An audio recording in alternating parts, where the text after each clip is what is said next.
ओम नमः शिवाय। योग जीवनचर्या साधक संघ की बैठक में उपस्थित योग स्वयं सेवक और उनके भीतर उपस्थित देवादिदेव महादेव की शिव चेतना को प्रणाम करके आज की शिव संहिता पर आधारित शिव भक्ति योग कथा प्रारंभ करते हैं। आत्मान आत्मनो योगी पश्यतया आत्मानि निश्चितम सर्व संकल्प सन्यासी त्यक्त मिथ्या भवग्रह। देवादिदेव महादेव महादेवी से कहते हैं, हे महादेवी, इस मिथ्या संसार में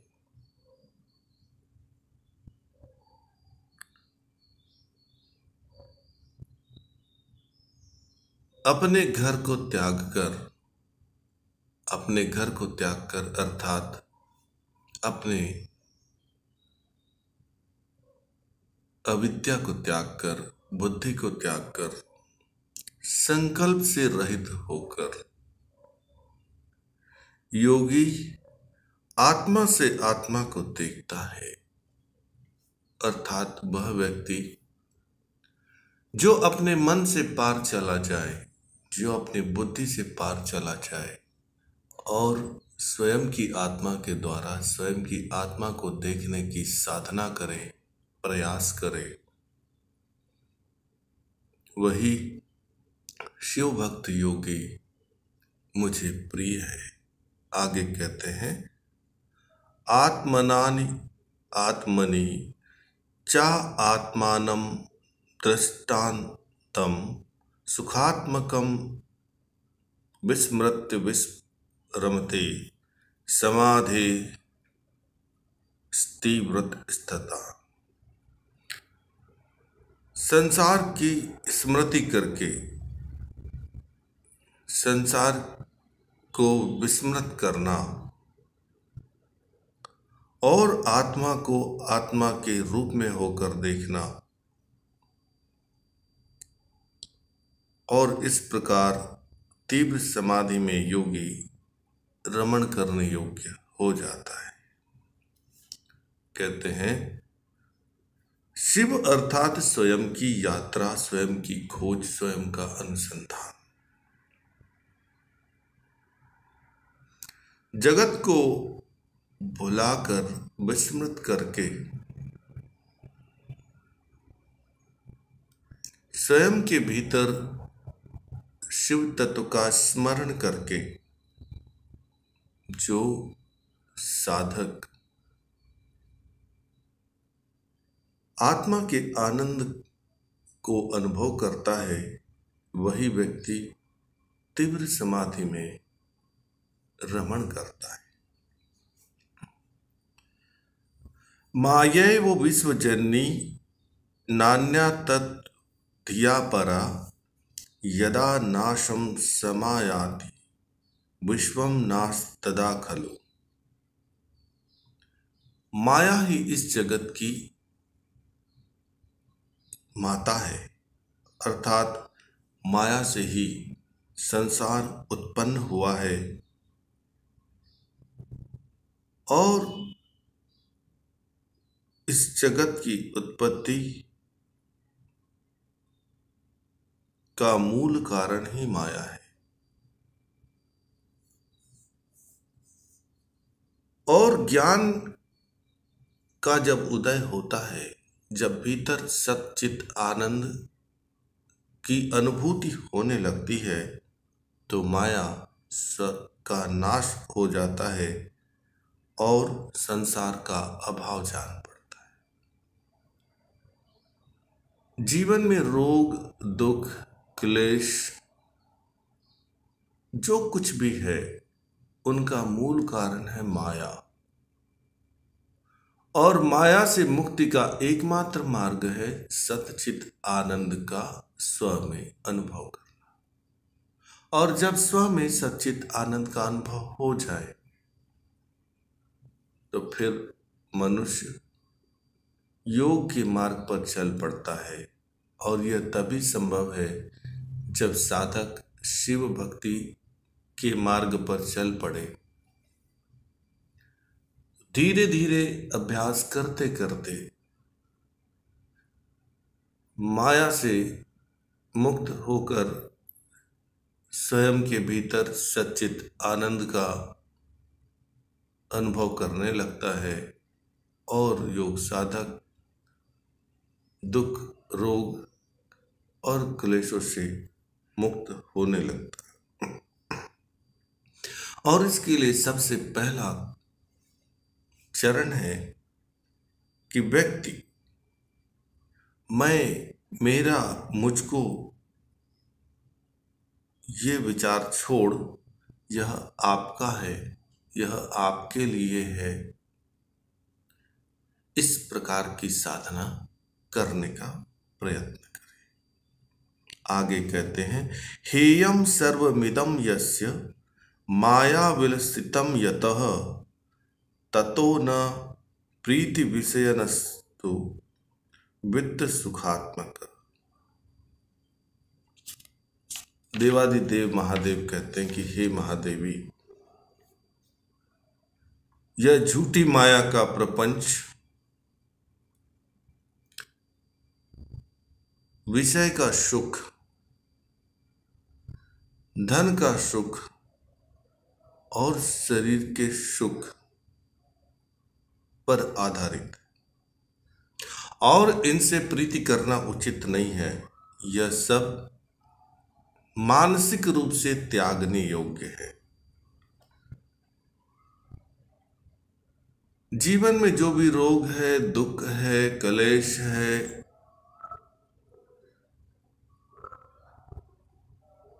उन सब का मूलाधार है चित्त। चित्त इंद्रिय सुख और संतोष के लिए सारे उपक्रम करता है। चित्त में स्थित धन संपत्ति की भूख और प्यास, चित्त में स्थित शरीर की भूख और प्यास,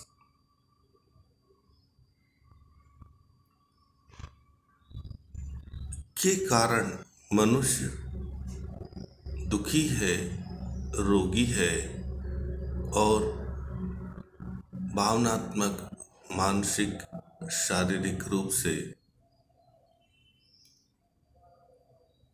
परेशान है। इसके लिए देवादिदेव महादेव कहते हैं कि इंद्रिय सुख, धन सुख और शरीर सुख त्यागने योग्य है, और जब यह त्याग होगा तभी जाकर के स्वास्थ्य, शांति और सच्चिदानंद की उपलब्धि हो सकती है। आगे कहते हैं, अरि मित्रम मुदासीनम त्रिविधम स्यादिदम जगत व्यवहारेषु नियतम दृश्यते नान्यथा पुनः। देवादिदेव महादेव कहते हैं कि इस जगत के भीतर चित्त के 3 बिंदु महत्वपूर्ण हैं। पहला शत्रु, दूसरा मित्र और तीसरा उदासीनता। कोई भी चित्त या तो शत्रु से परेशान है या मित्र से प्रीति है या फिर उदासीन। ये 3 प्रकार के व्यवहार इस जीवन का प्रवाह है। लेकिन जिन लोगों को जन्म और बंधन से मुक्त होना है, जन्म और मृत्यु के चक्र से मुक्त होना है, उन्हें शत्रु, मित्र और उदासीनता का भाव छोड़ शिव भाव कल्याण का भाव, शिवत्व का भाव अर्थात सच्चित आनंद का भाव अनुभव करना होगा।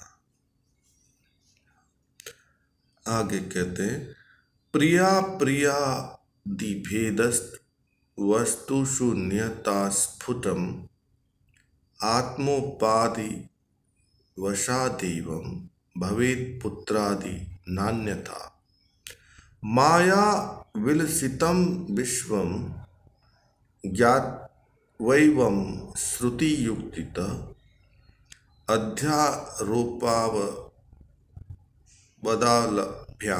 लयं कुर्वन्त योगिनः। इस जगत में प्रत्येक मन, प्रत्येक चित्त प्रिय और अप्रिय से बंधा हुआ है, लाइक्स एंड डिसलाइक्स से बंधा, और रोग और दुख का मूल कारण है प्रिय और अप्रिय का बंधन। और आत्मा की उपाधि के द्वारा देखा जाए तो पुत्र पिता और पिता पुत्र, ये संबंध, सारे संबंध माया से जुड़े हुए। प्रत्येक चित्त के भीतर जो माया है वो अपने संबंधी के बीच एक बहुत बड़ी दीवार बन जाती है। कहीं कहीं पर माया के कारण पिता पुत्र, पुत्र पिता का मोह बना, और यह बड़ा ही भावनात्मक रोग है। माया, लोभ, मोह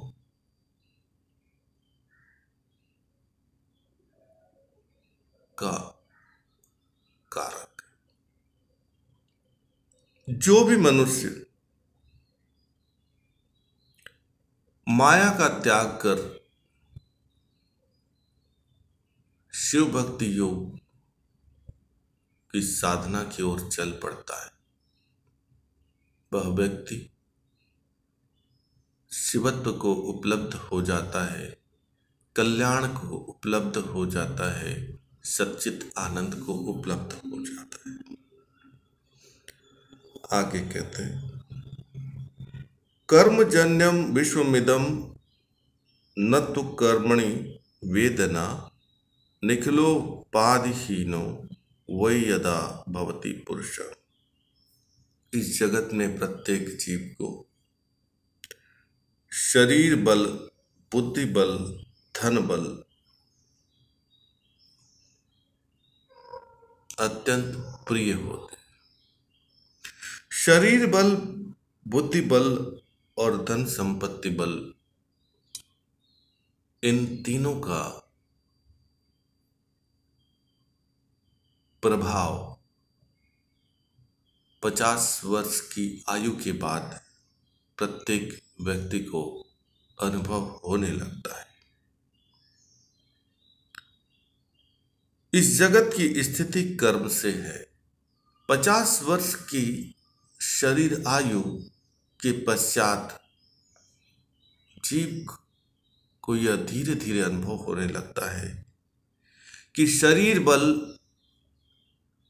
बुद्धि बल और धन बल से महत्वपूर्ण है सच्चित आनंद का बल। और यह सब कर्म के कारण ही है, अर्थात कर्म से ही जन्म, कर्म से ही सुख, कर्म से ही क्लेश, और सब कुछ कर्म से ही संभव है। पचे हुए जो कर्म है, पचे हुए कर्म से तात्पर्य कि ऐसे कर्म जिन्हें हम ये कहते हैं कि यह भी चलेगा वह भी चलेगा, कुछ नहीं होता सब देखा जाएगा। जिनको हमने पचा के रखा है, बचा के रखा है, ऐसे कर्म 50 वर्ष की शरीर आयु के पश्चात शरीर बल, बुद्धि बल, धन संपत्ति बल के परिणाम को देना प्रारंभ कर देते, और यही रोग और दुख का मूल कारण हो सकता है। और ऐसे कर्म जो सूर्यास्त से सूर्योदय के बीच तक होते रहते हैं, उनका भी प्रभाव आना प्रारंभ हो जाता है, उनका भी परिणाम आना प्रारंभ हो जाता है। आगे कहते हैं, तदा विजयन्ते अखंड ज्ञान रूपी निरंजनः स ही काम यते पुरुष सृजते च प्रजा स्वयं। तब अखंड ज्ञान रूपी निरंजन का भान होता है। शरीर की 50 वर्ष की आयु पूरी हो जाए और शरीर बल, बुद्धि बल और धन बल का परिणाम आने लगे, उसके बाद अखंड ज्ञान का मार्ग स्वतः ही जीव को आने लगता है और मनुष्य स्वयं ही जागृत होने लगता है। आगे देवादिदेव महादेव कहते हैं, अविद्या भासते यस्मात्तस्मिन् यथ्या स्वभावतः शुद्धे ब्रह्मांड संबद्धो विद्या सहजो भवेत्। अब इच्छा अविद्या का कार्य है। अविद्या नाम मिथ्या का है। जब इच्छा ही माया से उत्पन्न है तो इच्छा का कार्य सत्यनिष्ठ और न्यायनिष्ठ कैसे हो सकता है? यह है कि हमने अपनी इच्छा के अनुसार जीवन में धारणाएं बना रखी है और बड़ी विचित्र धारणाएं, बड़ी तर्कसंगत धारणाएं बना रखी है। वे सबकी अपनी अपनी हो गई, उसके लिए सबको प्रणाम।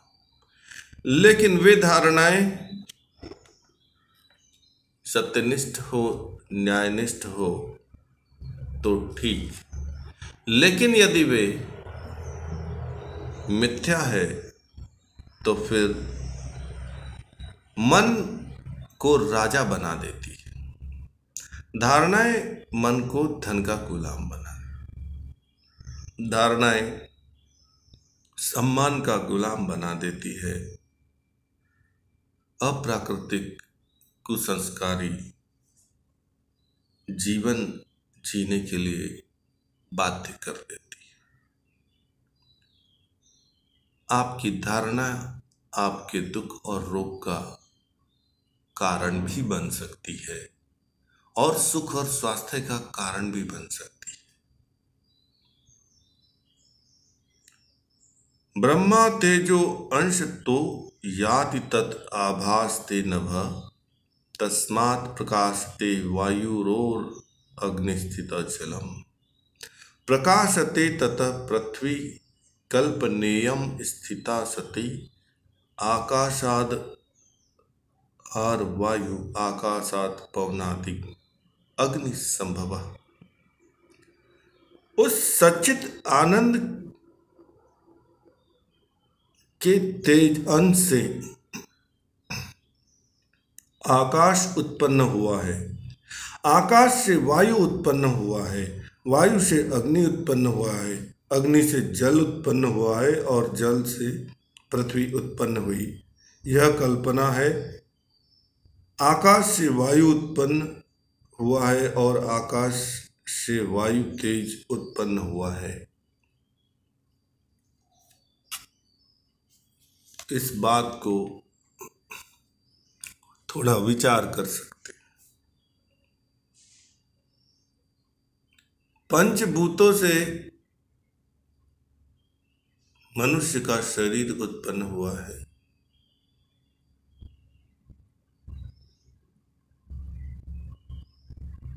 और इस पंचभूतों के भीतर शिव की चेतना उपस्थित है। इसीलिए प्रत्येक साधक को